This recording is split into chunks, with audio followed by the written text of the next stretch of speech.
Hi friends, welcome to Sumathi healthy foods. இன்றைக்கி நம்ம அரைக்கீரையை வச்சு ஒரு கொத்துக்கீரை பார்க்க போகிறோங்க. இது கீரை கடையல் பிடிக்காத குழந்தைங்களுக்கு இது மாதிரி பண்ணி கொடுங்க, ரொம்ப டேஸ்ட்டாக இருக்கும். பொதுவாகவே அரைக்கீரையில் அயன் சத்தும் ஜிங்க் சத்தும் நிறையவே இருக்குது. இது நம்மளோட பாடி இம்யூனிட்டி பவரை ரொம்பவே ஜாஸ்தியாக பண்ணி கொடுக்குங்க.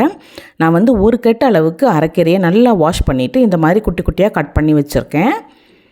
ஒரு பெரிய பல்லாரி வெங்காயம் வச்சுருக்கேன். கொஞ்சமாக கடுகு உளுந்தம் பருப்பு தாளிக்கிறதுக்கு வச்சுருக்கேன். பல்லாரி வெங்காயத்தை கொஞ்சம் நிறையா போட்டுக்கோங்க, நல்லாயிருக்கும் சாப்பிட்றதுக்கு. கொஞ்சமாக கருவேப்பிலை வச்சுருக்கேன். அப்புறம் 2 பல்லு பூண்டை தட்டி வச்சுருக்கேன். ஒரு 4 வத்தல் கிள்ளி வச்சுருக்கேன். கொஞ்சமாக உப்பு, அப்புறமா தாளிக்கிறதுக்கு எண்ணெய், அப்புறம் ஃபைனலாக போடுறதுக்கு தேங்காய் பூ துருவி வச்சுருக்கேன். இப்போ இது இருக்கட்டும். இப்போ ஒரு கடாயில் 1 டேபிள் ஸ்பூன் அளவுக்கு தேங்காய் எண்ணெய் சேர்த்துருக்கேன். அது நல்லா காஞ்சதும் கடுகு உளுந்தம் பருப்பு சேர்த்துக்கலாம். கடுகு உளுந்தம் பருப்பு வெடிச்சதுக்கப்புறமா கொஞ்சமாக கருவேப்பிலை சேர்த்துக்கோங்க. தட்டி வச்சுருந்த பூண்டு சேர்த்துக்கோங்க.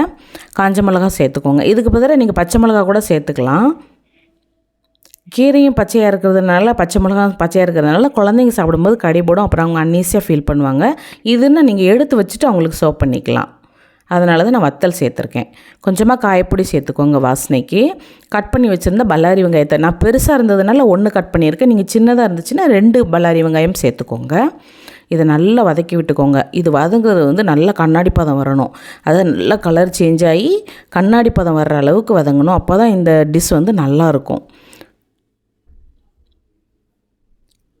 இந்த மாதிரி கலர் சேஞ்ச் ஆகி வரட்டும். இப்போ நம்ம கீரையை சேர்த்துடலாம். கீரையை நல்லா வாஷ் பண்ணிவிட்டு, அதாவது கட் பண்ணதுக்கு அப்புறமா வாஷ் பண்ணாதீங்க, அதோட சத்தெல்லாம் போயிடும். வாஷ் பண்ணிவிட்டு அதுக்கப்புறமா கட் பண்ணி போட்டுக்கோங்க. இந்த மாதிரி குட்டி குட்டியாக தண்ணி எல்லாம் நல்லா வடிச்சிருங்க. நான் போடும்போதே தெரியும், நல்லா உதிரி உதிரியாக இருக்குது பாருங்கள். கீரை நம்ம பார்க்குறதுக்கு நிறையா இருக்கிற மாதிரி இருக்கும். நான் அவிஞ்சதுக்கப்புறமா கம்மியாக போயிடும். இதுக்கு ஒரு பழமொழி கூட எங்கள் மாமியார் சொல்லுவோம், ஆயாத கீரையையும் அறியாத மீனையும் ஆம்பளைங்க கண்ணில் காமிக்கக்கூடாது அப்படிம்பாங்க. அதாவது பார்க்குறதுக்கு நிறையா இருக்கும், அதை குக் பண்ணி முடிச்சதுக்கப்புறமா, அதெல்லாம் க்ளீன் பண்ணி குக் பண்ணி முடிச்சதுக்கப்புறமா கம்மியாக போயிடும் அப்படின்னு.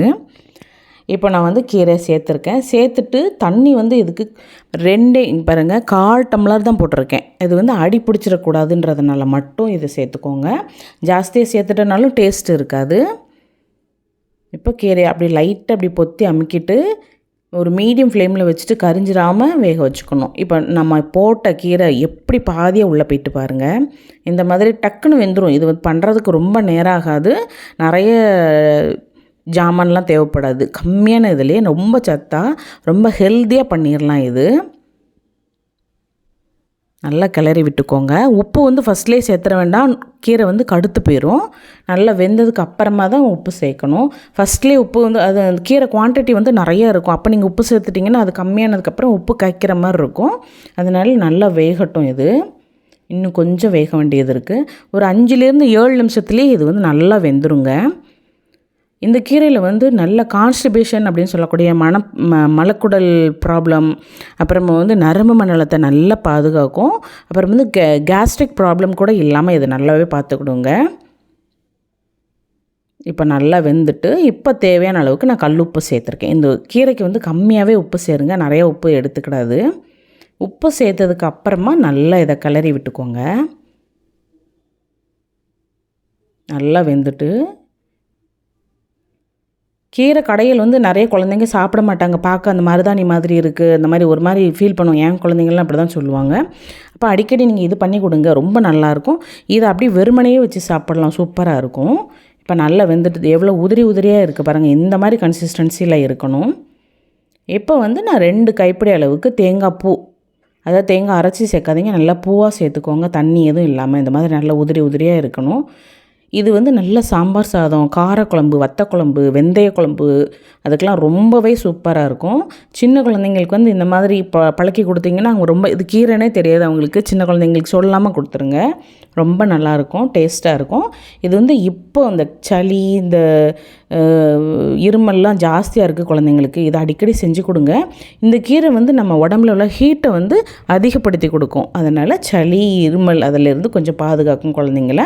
இந்த சமயத்தில் இந்த அரைக்கீரை பொரியல் அதை இந்த கொத்துக்கீரை அப்படின்னு சொல்லுவோம் நாங்கள். இதை பண்ணி கொடுங்க அடிக்கடி.